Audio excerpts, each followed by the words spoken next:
Bismillahirrahmanirrahim. Assalamualaikum warahmatullahi wabarakatuh. Innal hamdalillah nahmaduhu wa nasta'inuhu wa nastaghfiruhu wa na'udzu billahi min syururi anfusina may yahdihillahu fala mudilla lahu wa may yudhlilhu fala hadiya lahu. Asyhadu an la ilaha illallah wa asyhadu anna Muhammadan abduhu la nabiyya ba'da. Pertama-tama, marilah kita panjatkan puji dan syukur kita atas kehadirat Allah Subhanahu wa Ta'ala, yang mana pada hari ini kita masih diberikan kenikmatan, kesehatan, sehingga kita dapat melaksanakan aktivitas sebagaimana biasanya, dan saat ini kita dapat melaksanakan ibadah puasa di bulan suci yang Ramadan ini.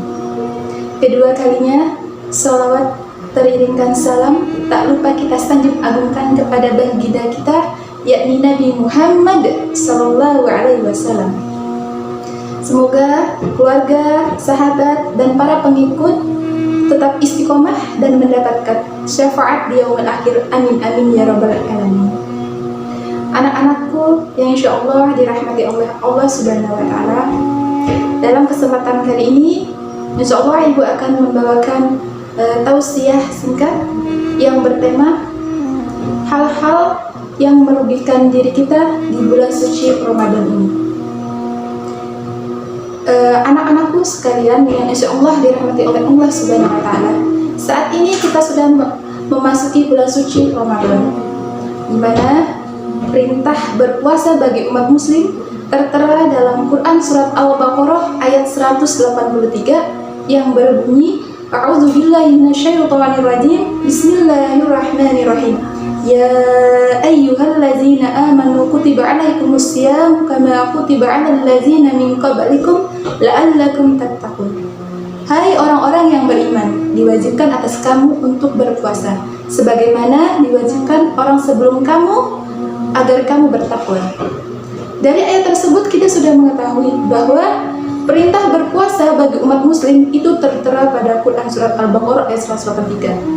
Namun pada kenyataannya saat ini orang yang mengaku beriman, sehat, kemudian tidak berhalangan apapun, tidak melaksanakan ibadah puasa. Padahal Islam mempunyai rukun Islam.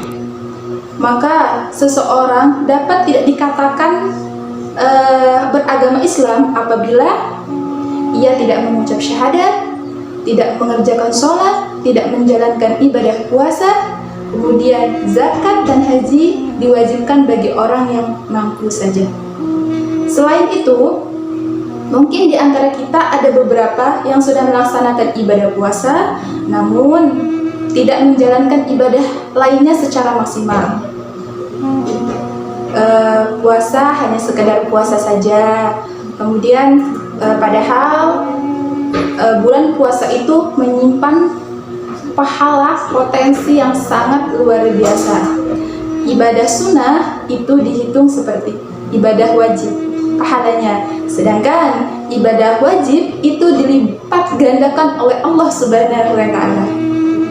Sebagaimana hadis Rasulullah sallallahu alaihi wasallam yang berbunyi, An Abi Hurairah radhiyallahu anhu qala Rasulullah sallallahu alaihi wasallam qala kullu amali bani adama yudha'aful hasanatu asyru amsalha illa sab'umiyatihi sidni. Qala Allahu azza wa jalla illa sawma fa innahu li wa anna ajzi bihi. Yang artinya dari Abu Hurairah radhiyallahu anhu bahwasanya Rasulullah sallallahu alaihi wasallam bersabda,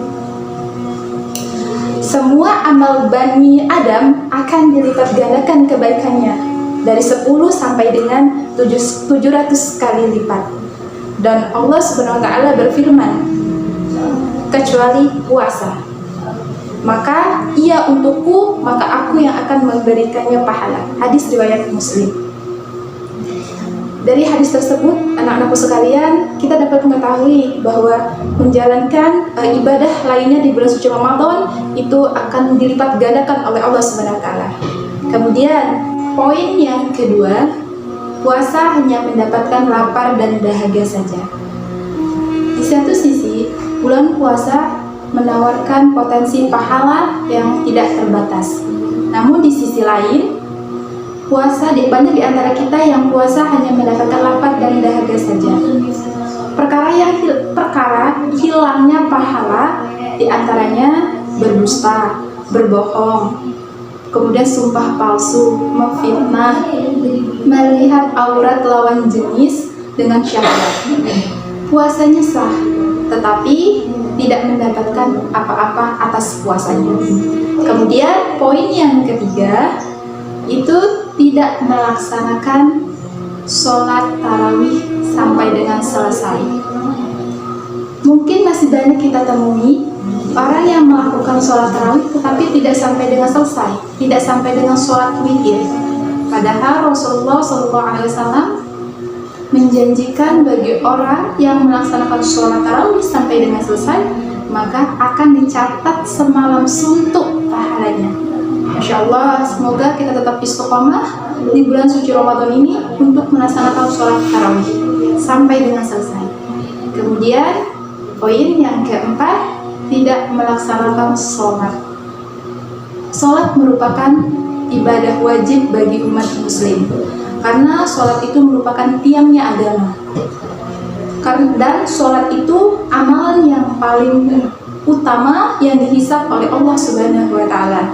Maka untuk anak-anakku sekalian, tetaplah menjaga sholat, terutama sholat wajib. Kemudian poin terakhir, tidak membiasakan membaca Al-Quran. Rasulullah Subhanahu wa Ta'ala menganjurkan membaca Al-Quran, terutama di bulan suci Ramadan dan di bulan-bulan lainnya, karena keutamaan orang yang membaca Al-Quran itu akan mendapat syafaat di yaumil akhir, kemudian didekatkan oleh Allah Subhanahu wa Ta'ala. Setidaknya kita bisa menghatamkan 1 kali khatam di bulan suci Ramadan ini. Mungkin itulah poin-poin yang dapat Ibu sampaikan. Semoga puasa kita, ibadah kita lebih baik dari tahun sebelumnya, karena kita tidak tahu ke depannya, entah ini Ramadan terakhir kita, entah tidak tahu kita bertemu lagi dengan bulan suci Ramadan berikutnya. Maka kita perbaiki, sama-sama memperbaiki untuk meningkatkan iman dan takwa kita. Baik anak-anakku sekalian, mungkin cukup sekian yang dapat Ibu sampaikan. Kurang dan lebihnya Ibu mohon maaf kepada Allah, mohon ampun. Yumkin hadha minni, syukran katsiran. Wassalamualaikum warahmatullahi wabarakatuh.